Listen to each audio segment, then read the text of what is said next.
తాకట్లో ఉన్న మీ బంగారాన్ని విడిపించి ఆ రోజు ఆన్లైన్ రేటుకి కొంటాం. Sharma gold company. నమస్కారం, వెల్కమ్ టు సుమన్ టీవీ. నేను గీతాంజలి. శ్రావణ మాసంలో విశేషంగా మంగళగౌరి వ్రతాలను ఆచరిస్తున్నారు. అయితే మరి ఈ రెండవ శ్రావణ మంగళగౌరి వ్రతం ఎలా ఆచరించుకోవాలి, మరీ ముఖ్యంగా ఆ రోజు ఇంకా విశేషం అంటున్నారు ఏకాదశి రావడం. శ్రావణ మాసం ఏకాదశి పుత్రద ఏకాదశి అని అంటారు. మరి ఆ రోజు ఉపవాసాలు ఉంటారు కొంతమంది. మరి మంగళగౌరి వ్రతాన్ని ఎలా ఆచరించాలి, లేదు కేవలం ఏకాదశి వ్రతం చేసుకుందాం అనుకుంటే కనుక ఆ విధానం ఎలా ఉంటుంది, ఎటువంటి నియమాలు పాటించాలి, అలాగే ఎటువంటి నైవేద్యం ఆ రోజు మనం సమర్పిస్తే మంచిది తెలుసుకుందాం. వీటి గురించి వివరించేందుకు ప్రస్తుతం మనతో పాటు ఉన్నారు ప్రముఖ జ్యోతిష్యులు బ్రహ్మశ్రీ నందిభట్ల శ్రీహరి శర్మ గురువు గారు. వారితో మాట్లాడదాం. గురుగారు నమస్కారం అండి. వాగర్థావివ సంపృక్తౌ వాగర్థ ప్రతిపత్తయే జగతః పితరౌ వందే పార్వతీ పరమేశ్వరౌ. ఆదిత్యాయ చ సోమాయ మంగళాయ బుధాయ చ గురుశుక్ర శనిభ్యశ్చ రాహవే కేతవే నమః. శృంగేరి జగద్గురు పీఠాధిపతులకి, కంచి పీఠాధిపతులకి నమస్కారములు తెలియజేసుకుంటూ కార్యక్రమాన్ని ప్రారంభిద్దాం.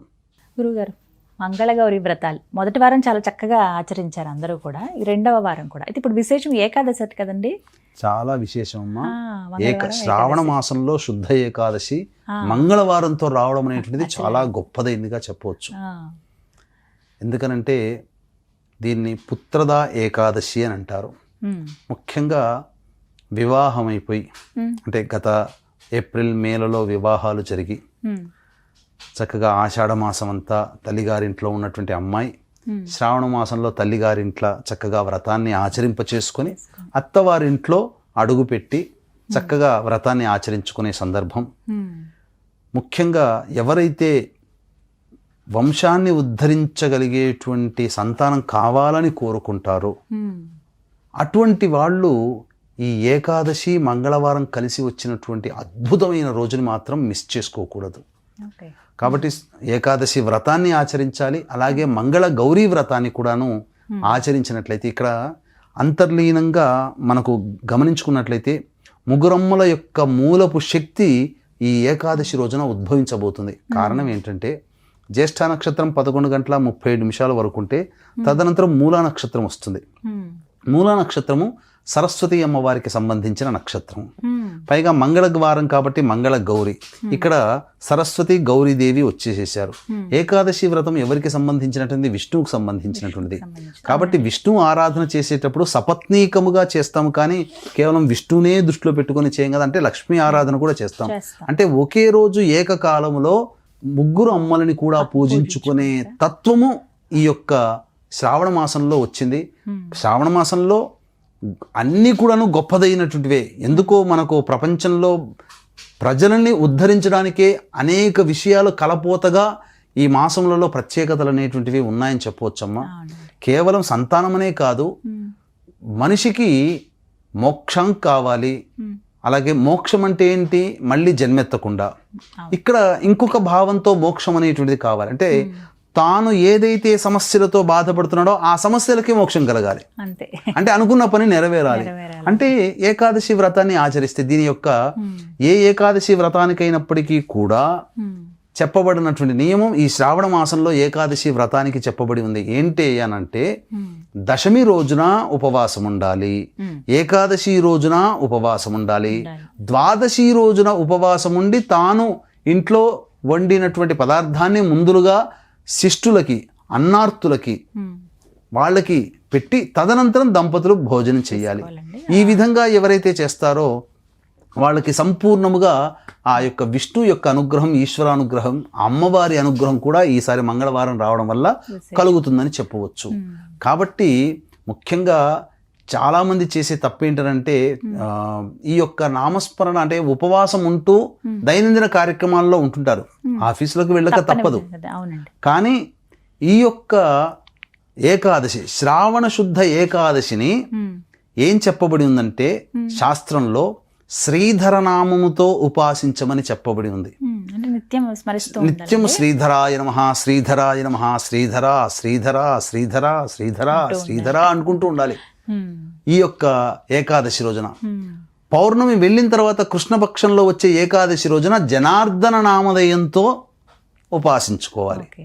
అందుకని శ్రావణ మాసంలో వచ్చే 2 ఏకాదశులకి మొట్టమొదటి శుక్లపక్షంలో వచ్చే ఏకాదశికి శ్రీధర అనే నామంతో, కృష్ణపక్షంలో వచ్చేటువంటి ఏకాదశికి జనార్దన అనేటువంటి నామంతో కనుక ఎవరైతే తరిస్తారో వాళ్ళ జన్మ ధన్యమని చెప్పవచ్చు.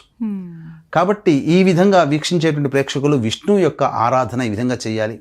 అయితే దశమి రోజున ఉపవాసం ఉంది కాబట్టి కొన్ని నియమాలు అనేటువంటివి ఉన్నాయి. ఈ నియమాల్లో ముఖ్యంగా ఎవరైతే చక్కటి సంతానం కావాలని కోరుకుంటారో వారు ఆ దంపతులు విధిగా ఉపవాసం ఉండాలి. దంపతులు అంటే యువకులే కదమ్మా, ఉండగలుగుతారు. కాబట్టి ఖచ్చితంగా మద్యపానము, ధూమపానము, మాంసాహార భోజనము నిషిద్ధము. దశమి రోజున, ఏకాదశి రోజున, ద్వాదశి తిథి రోజున ఈ 3 రోజులలో దాంపత్యము నిషేధము. అలాగే భూషైన వ్రతం అనేటువంటిది ఉండాలి.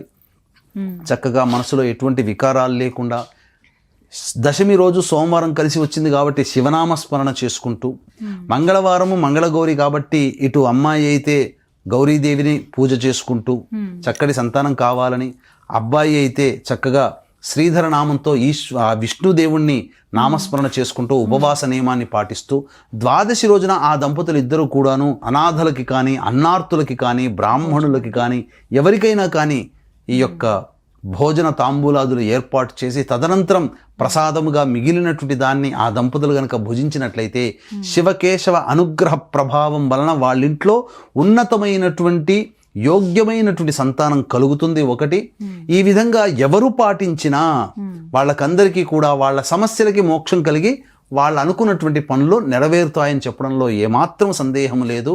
తప్పకుండా అందరూ ఆచరించండి. తులసి యొక్క వ్రత ఆరాధన, తులసి దగ్గర దీపారాధన చేయడము, ఇంట్లో దీపారాధన చేసుకోవడం, ఆవునేతితో విష్ణు సహస్రనామ పారాయణం చేయడము, ప్రదోషకాల సమయంలో శివాలయం కానీ విష్ణు దేవాలయం కానీ సందర్శించడము, అమ్మవారి దేవాలయానికి చేసుకోవడం, వరలక్ష్మి వ్రతము అనేటువంటిది భవిష్యత్తులో వస్తుంది 8వ తారీఖు రోజున. ఆ రోజున చక్కగా చేసుకోవడము, మంగళగౌరి వ్రతం అనేటువంటిది ఆచరించడము. చక్కగా ఈ విధంగా ఈ నియమాలు గనక పాటించుకున్నట్లయితే తప్పకుండా వాళ్ళకి మంచి జరుగుతుంది. 8వ తారీఖు రోజున ఎలాగో ఈ యొక్క శ్రావణ పౌర్ణమి మరియు వరలక్ష్మి వ్రతం రెండూ కలిసి వచ్చేటువంటి సందర్భం కాబట్టి చక్కగా ఆ వ్రతాన్ని ఆచరించండి, లక్ష్మీ అనుగ్రహాన్ని పొందండి.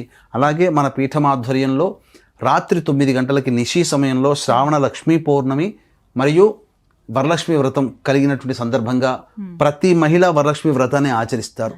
ఈ ఆచరించిన ఫలితంతో పాటుగా మనం చేసేటువంటి కార్యక్రమాల్లో నమోదు చేసుకోవడం ద్వారా సంపూర్ణమైనటువంటి లక్ష్మీ అనుగ్రహం, వరలక్ష్మి అనుగ్రహం కలుగుతుంది. కారణం ఆ రోజున ఈ జాతకరీత్యా కలుగు విద్య, వివాహ, దాంపత్య, అనారోగ్య సమస్యలు, ఆర్థిక పరము, రుణ బాధలకు సంబంధించి కమలాత్మిక హోమము, లక్ష్మీ మూలమంత్ర సంపుటిత లక్ష్మీ సూక్త హోమము, షోడశ లక్ష్ముల యొక్క హవనము, అలాగే మేష, మిథున, కర్కాటక, సింహ, కన్య, వృశ్చిక, ధనుసు, కుంభమీన రాశిలో జన్మించినటువంటి వారికి సర్వదోష నివారణ పూజల హోమాలు అనేటువంటి జరిపించడం జరుగుతుంది. ఆ రోజు సాయంకాలం అనగా 8వ తారీఖు సాయంకాలం 6 గంటల లోపల నమోదు చేసుకోవచ్చు. కేవలం 41 మందికి మాత్రమే ఈ కార్యక్రమంలో అవకాశం ఉంటుంది. ఈ కార్యక్రమంలో నమోదు చేసుకున్నటువంటి వాళ్ళకి తామరమాల మీకు అందివ్వడం జరుగుతుంది. 9 గంటలకి నిశీ సమయంలో అమ్మవారి హోమము చాలా నియమంగా జరుగుతుందని చెప్పవచ్చు. చక్కగా వివరించారండి. ఆ రోజున ఏకాదశి రావడం, మంగళగౌరి వ్రతం ఆచరించడం, చాలా ఉపవాసం చేసుకుని చక్కగా మంచి ఫలితాలను అయితే పొందవచ్చు. ఖచ్చితంగా. ధన్యవాదాలు గురుగారు. సర్వం శ్రీ ఉమామహేశ్వర పరబ్రహ్మార్పణమస్తు.